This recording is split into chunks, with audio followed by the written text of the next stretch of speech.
Hello friends. हम जो है राजनीतिक परंपराओं की बात कर रहे हैं, जिसमें हमने समाजवाद को देखा। उसके पहले हमने उदारवाद और अनुदारवाद को देखा। अब हम मार्क्सवाद को जानते हैं कि मार्क्सवाद क्या है। मार्क्सवाद की बात करें, यह एक उदारवादी व्यक्तिवादी राजनीतिक सिद्धांतों को 19वीं शताब्दी के उत्तरार्ध में मार्क्स और एंगल्स और उनके अनुयायियों ने वैज्ञानिक समाजवाद के माध्यम से चुनौती दी।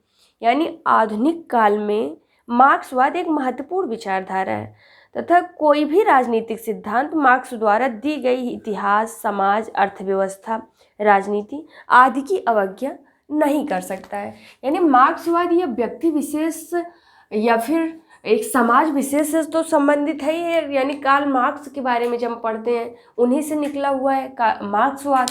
और 19वीं शताब्दी में वो थे, तो उनके जो सहयोगी रहे एंगल्स, इनके भी विचारों में हम देखते हैं कि उन्होंने मार्क्सवाद को बढ़ावा दिया। क्योंकि जो कम्युनलिज्म, यानी इसके पहले हमने समाजवाद और साम्यवाद में क्या अंतर होता है वो हमने देखा।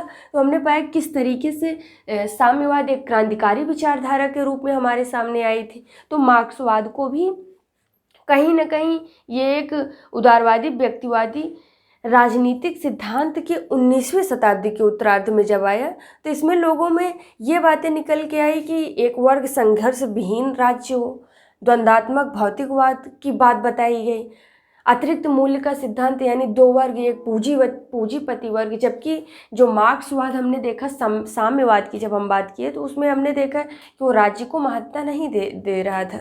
राज्य को जो भूमिका है हम समाजवाद में राज्य की भूमिका को एक कल्याणकारी राज्य के रूप में मानते हैं। तो मार्क्सवाद ने सामाजिक और आर्थिक विकास की प्रक्रिया को क्रमबद्ध रूप से, यानी वैज्ञानिक दृष्टिकोण से बेहतर समझने में हमारी सहायता की है। जैसे हम संपूर्ण मानव मुक्त रूप से, मार्क्सवाद ने जो है दर्शन शास्त्र की नई धारणा तो प्रस्तुत की है, लेकिन इसके अनुसार जो ज्ञान का मुख्य उद्देश्य होता है केवल इस संसार को समझना ही नहीं है, बल्कि मानव जीवन की भौतिक परिस्थितियों में परिवर्तन करना भी है। क्योंकि मार्क्सवाद मार्क्स से बहुत ही प्रभावित रहा है, तो मार्क्स का जो इसमें विचार है, उनका यह विचार था कि व्यक्ति की मुक्ति इसी संसार में है और यह वर्तमान सामाजिक व्यवस्था में क्रांतिकारी परिवर्तन करके समाजवादी समाज की स्थापना करके प्राप्त की जा सकती है। जबकि उदारवादी पूंजीवादी व्यवस्था के विरुद्ध मार्क्स का यह भी मानना था कि यह संपत्ति, असमानता तथा कुछ पूंजीपति यानी संपत्ति संपन्न परिवारों के ऐश्वर्य की सभ्यता है, जो जनसाधारण के लिए निम्न और शोषणकारी परिस्थितियां उत्पन्न करती हैं।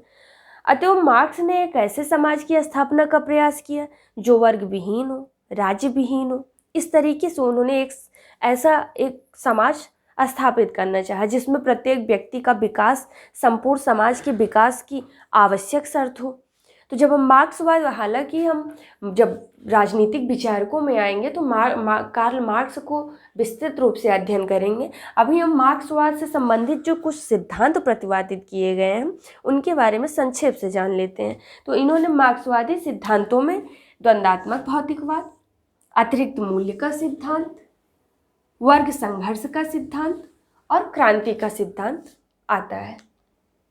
यानी ये अतिरिक्त मूल्य। अब ये द्वंद्वात्मक भौतिकवाद, यानी हमने पहले ही बताया कि जब हम मार्क्स को पढ़ेंगे तो इसका हम विस्तृत अध्ययन करेंगे, जिसको डायलेक्टिकल मटेरियलिज्म में भी कहा जाता है। ये कहीं ना कहीं हीगल से बहुत अधिक प्रभावित भी रहा है, क्योंकि हीगल की जो द्वंद्वात्मक पद्धति है वह मार्क्स ने उससे लिया हुआ है। उन्होंने कहा पहले वाद होता है, फिर विवाद होती है, यानी प्रतिवाद निकल के आता है, उसके बाद संवाद की भूमिका होती है। यानी कोई विचार सामने आई, फिर उस पर जो है प्रतिवाद होता है और फिर आपस में, यानी उसमें द्वंद्व उत्पन्न हो जाती है, तो वह एक संवाद का रूप धारण करता है। अतिरिक्त मूल्य को सिद्धांत को यहाँ हम संक्षेप में बता देते हैं। अतिरिक्त मूल्य का सिद्धांत, यानी इन्होंने इस तरीके से कहा कि एक पूंजीपति वर्ग होता है और एक शोषक वर्ग होता है। दो वर्ग संघर्ष में भी हम दो वर्ग को उन्होंने डिफाइन किया।